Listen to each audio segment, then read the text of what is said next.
আসসালামু আলাইকুম, আমি হানিফ ফয়সাল। EICD তে আপনাকে স্বাগতম। আজকে আমাদের আলোচ্য বিষয় হবে কোড নিয়ে। কোড বুঝার আগে জানতে হবে যে কোডিংটা কি। কোডিংটা হলো, ধরো যে আমরা কম্পিউটারে যা টাইপ করি না কেন, যা ইচ্ছা টাইপ করতে পারি, আবার কোনো অডিও রেকর্ড করতে পারি, ভিডিও রেকর্ড করতে পারি, কিন্তু যখন প্রসেসর এটাকে এক্সিকিউট করে, প্রসেসর কিন্তু অন্য কোনো সিগন্যাল নিতে পারে না 0 1 ছাড়া। সিগন্যালগুলোকে বা বর্ণগুলোকে বা সংকেতগুলোকে 0 1 কনভার্ট করা হয়। এই বর্ণ সংকেত যা ইচ্ছে তাই হোক না কেন, তাকে 0 1 কনভার্ট করারকেই বলা হয় কোড। দুই প্রকার হয়, একটা হলো নিউমেরিক্যাল আর আলফা নিউমেরিক্যাল। মানে কিছু কিছু ক্ষেত্রে শুধু সংখ্যা তুমি যদি এমন ভাবে রূপান্তর গুলা করো, সিগন্যাল তুমি পাঠাবা যে কোনো সংখ্যা, কম্পিউটার শুধু সংখ্যাগুলোকে 0 1 রূপান্তর করে সিপির কাছে দিবে। ঠিক আছে, যদি এমন হয় তাহলে আমরা তাকে বলবো নিউমেরিক্যাল কোডিং। আর যদি এমন হয় যে তুমি নিউমেরিক্যাল মানে কোনো সংখ্যাকে পাঠাতে, এমন একটা সিস্টেম যে সিস্টেমে সংখ্যাও যেতে পারে, আবার কোনো বর্ণ যেতে পারে, যে কোনো কিছু যেতে পারে, তাহলে ওইটাকে বললে আমরা কি আলফা নিউমেরিক কোড। ঠিক আছে, নিউমেরিক্যাল কোডের মধ্যে তোমরা কি কি পড়ছো? বাইনারি সংখ্যা পদ্ধতি পড়ছো, অক্টাল কোড পড়ছো, তারপর হেক্সাডেসিমাল, এগুলো ছিল নিউমেরিক্যাল। আলফা নিউমেরিক কোড কি হবে? আলফা নিউমেরিক কোড কি হবে? এগুলোর ক্ষেত্রে সংখ্যা তো যাবে, পাশাপাশি ধরো বিভিন্ন ধরনের বর্ণ ABCD তারপর এক্সক্লাম সাইন, কোয়েশ্চেন মার্ক, সবগুলো সিম্বলে কি আলাদা একটা অদ্বিতীয় সংকেত থাকবে বা পাঠানো যাবে, এটাকে বলবো কি আমরা আলফা নিউমেরিক কোড। তো দেখো আমি বোর্ডে কতগুলো কোড লিখে রেখেছি, যেমন BCD, EBCD, ASCII, ইউনিকোড।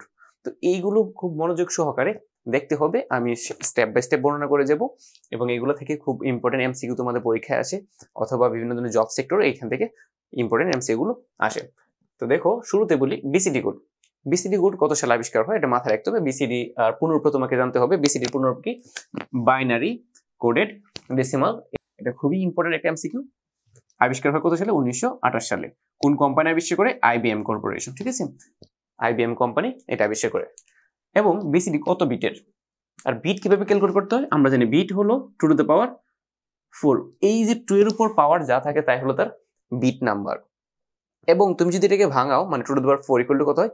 16। তার মানে BCD কোডে 16টি অদ্বিতীয় সংকেত কম্পিউটারের কাছে পাঠানো যায়। ওকে, তাহলে দেখো এটি হচ্ছে তার বিট নাম্বার কত? 4।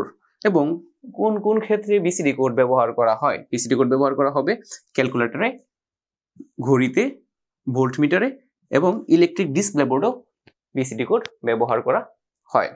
ঠিক আছে, তো তারপর দেখো আরেকটা বিষয় বলে রাখি, যেহেতু বাইনারি কোডের ডেসিমাল, তার মানে বাইনারি কোডকে ডেসিমালে রূপান্তর অথবা ডেসিমাল কোডকে বাইনারিতে রূপান্তরের আলাদা একটা সিস্টেমের নাম হলো কি? BCD code. এক্ষেত্রে তোমাকে MCতে প্রশ্ন করতে পারে, ধরো 945 এর BCD কত? তাহলে তোমরা যে কাজটা করবা, প্রত্যেকটা প্রতীকের জন্য 4 ঘরের বাইনারি মান লিখতে হবে। তাহলে আমরা এই ক্ষেত্রে যাকে ব্যবহার করবো তা হলো 1 2 4 8, এই ফরমেশনটা আমরা ব্যবহার করবো। তাহলে 9 এর বাইনারি মান কত হবে? 1 0 0 1। 4 এর বাইনারি মান কত হবে? এটা বাদ এটা, তার মানে 0 1 0 0। 5 এর বাইনারি মান কি হবে? 0 1 0 1, তার মানে 0 1 0 1। ঠিক আছে, এটা হলো কি এটার BCD কোড। তোমাকে যদি উল্টাভাবে বলে যে কোনো একটি BCD কোড, কোনো সংখ্যার BCD কোড এটা হলে সংখ্যাটি কত, তাহলে তোমরা কি করবা? সিমিলারলি 4 ঘর করে এইভাবে প্যাকেট করে তাদের সমমান লিখে দিবা, তাহলেই হবে। এখানে একটা প্রশ্ন আছে, তোমার পরীক্ষায় আসতেও পারে, যে এই যে আমরা ফরমেশন ইউজ করলাম 1 2 4 8, এমন অনেকগুলো ফরম্যাট আছে BCD কোডের জন্য, যা দিয়ে তুমি যে কোনো দশমিক সংখ্যাকে BCD কোডে রূপান্তর করতে পারো। কিন্তু এইটা কিন্তু এমন একটা শর্ট ফর্ম যেখানে আমরা বাইনারি, অক্টাল, হেক্সাডেসিমাল ওইগুলো রূপান্তরের ক্ষেত্রে আমরা ব্যবহার করে থাকি, এটা ন্যাচারালি চলে আসে, এবং এটাকে এই জন্যই বলা হয় যে ন্যাচারাল BCD কোড। এই কোডটা যখন ব্যবহার করে তুমি BCD কোডে রূপান্তর করো কোনো সংখ্যাকে, তখন এটাকে বলা হয় ন্যাচারাল BCD কোড, NBCD। এছাড়া আরো অনেক কিছু ফরমেশন আছে, যেমন 1 2 4 7 হতে পারে, 1 2 4 5 হতে পারে, তারপর 1 2 4 2 হতে পারে। এই সবগুলো দিয়েই তুমি কি করতে পারো? কোন একটা দশমিক সংখ্যাকে BCD কোডে রূপান্তর করতে পারো। ক্লিয়ার? অথবা কোন একটা BCD কোডকে ডেসিমাল মানে রূপান্তর করতে পারো। ক্লিয়ার? এখান থেকে পরীক্ষায় প্রশ্ন আসতে পারে। আচ্ছা দেখো, এটা গেল। তার পরবর্তী বিষয় হলো EBCDIC কোড। EBCDIC কোড কি?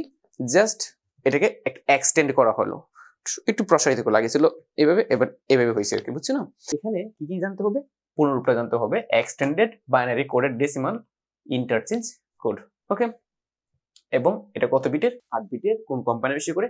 IBM company. ওকে, এবং কোন কোন ক্ষেত্রে ব্যবহার করা হয় ABCD ASCII code? IBM main frame computer ব্যবহার করা হতো, এটা IBM রাই ব্যবহার করতো। ঠিক আছে, তো দেখো এটা এই পর্যন্তই, শুধু কোন কোম্পানি, কত বিট, পুনরূপ, একটা এক্সাম্পল, আর দরকার নেই। ডান। এখন দেখো আজকে করে ফিরে যাচ্ছি।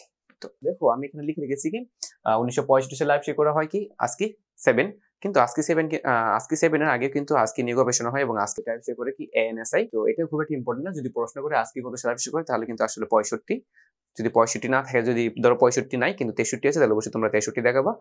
আর যদি প্রশ্ন করে কে আবিষ্কার করে, যদি রবার্ট উইলিয়াম বিমার, তাহলে এটাকে, কারণ ASCII বলতে আসলে ASCII 7 কেই মিন করা হয়। ঠিক আছে, আর ASCII 7 কত বিটের বুঝতে পারতেছি, 7 দ্যাটস মিন কি 7 বিটের, তার মানে সে কতগুলো অদ্বিতীয় সংকেত বহন করতে পারে, অদ্বিতীয় সংকেত বহন করতে পারবে হলো 2 to the power 7, that's mean 128টি। তার পরবর্তীতে আবিষ্কার হলো কি ASCII 8। ASCII 8 তাহলে কত বিটের? 8 বিটের, সোজা হিসাব। এখানে কতগুলো অদ্বিতীয় প্রতীক নিতে পারবে?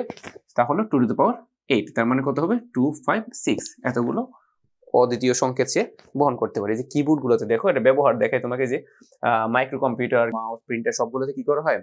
ASCII কিবোর্ড বা ASCII কোড ব্যবহার করা হয়। সবচেয়ে মজার বিষয় যে আমরা মোবাইলে যে গুগল কিবোর্ড একটা আছে, একটা আজরাইলে কিবোর্ড আছে, গুগল কিবোর্ড, একবার যে এখানে এক ইংলিশ ছাড়া আর কোনো কিছু লেখা যায় না। তো ওই কিবোর্ড গুলোতে আসলে ASCII কোড ব্যবহার করা হয়। এবং যখন আমরা ইউনিকোড আসে নাই, যখন ইউনিকোড আবিষ্কার হয় নাই, তার আগে কিন্তু সবাই এই ASCII কোড দিয়ে সবকিছু করতো। অথবা এখনো কিন্তু অনেকগুলো কিবোর্ড দেখা যায়, যে কিবোর্ডগুলোর মধ্যে শুধুমাত্র ইংলিশ বর্ণই আছে, অন্য কিছু নাই। তো বুঝতে হবে যে ওই কিবোর্ডগুলো আসলে ASCII কোডে সাজানো আছে, এবং ওইগুলোর মধ্যে আর ইউনিকোড কাজ করে না, এমন বহুত কিবোর্ড আছে। ঠিক আছে, দেখো। আর বর্তমানে তো এখন ইউনিকোড অ্যাভেলেবল। আর ইউনিকোড যদি আবিষ্কার না হয়তো, যেমন ইউনিকোড আবিষ্কার হলো 1991 সালে। ইউনিকোড আবিষ্কারের আগে কেউ কিন্তু বাংলা বলো, চাইনিজ বলো, এইসব কিন্তু ব্যবহার করতে পারতো না। ঠিক আছে, এখানে আমি কয়েকটা জিনিস লিখে রেখেছি, একটা চার্ট লিখে রেখেছি। দেখো এখানে এই যে তিনটা, এটা হলো ASCII 8 এর জন্য। ASCII 8 কি করে 8 বিট, 8টা বিট কিভাবে সাজায় দেখো, লাস্ট 4টা বিট সে রাখে নিউমেরিক্যাল বিট, মানে এখানে নাম্বার বসে। আর তার আগে যে 3টা বিট থাকে, ওইটা হলো, এটাকে বলা হয় জোন বিট, শুধু এতটুকু মাথায় রাখবা। তার আগে একটা বিট থাকে পেরিটি বিট। আচ্ছা, পেরিটি বিট, এখানে প্রশ্ন আসতে পারে পেরিটি বিট আবার কত প্রকার? পেরিটি বিট আবার 2 প্রকার, ইভেন পেরিটি, অড পেরিটি, এটা মাথায় রেখো।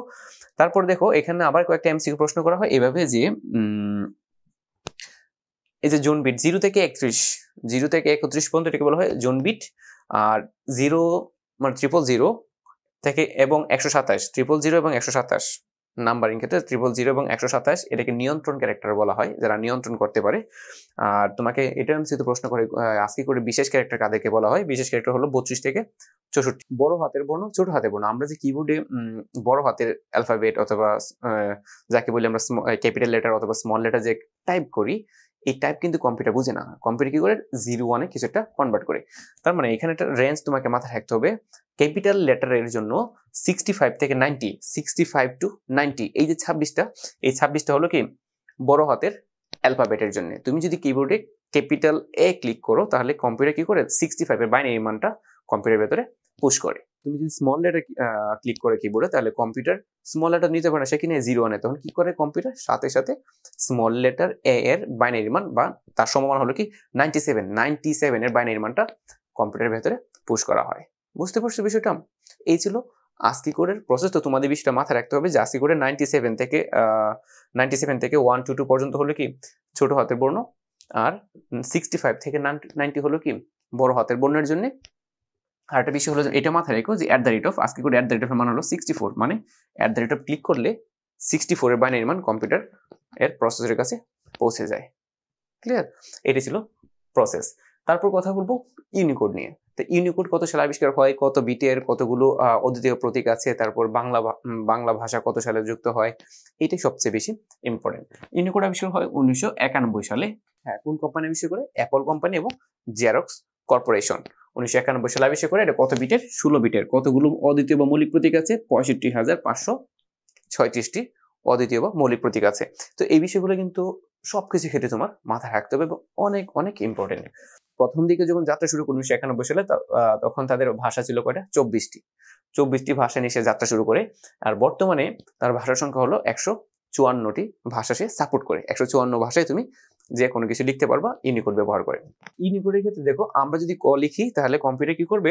কম্পিউটার 0995 এর বাইনারি মান সিপিইউ এর কাছে পৌঁছে দেয়। বুঝতে পারছো? কারণ সিপিইউ তো আর 09 এসব বোঝে না, বা ক খ গ ঘ এসব তো পড়াশোনা সে করে নাই। সিপিইউ পড়াশোনা করছে শুধুমাত্র 01 দুইটা ডিজিট নিয়ে। ওকে, সো আমাদের ইউনিকোডের কাজ হলো 01 দিয়ে তাকে বিষয়টা বুঝিয়ে দেওয়া। তোমাকে প্রশ্ন করতে পারে উইন্ডোজ কত ভার্সন থেকে বাংলা সাপোর্ট করে? 2000 থেকে। মাথায় রাখবে বিষয়টা।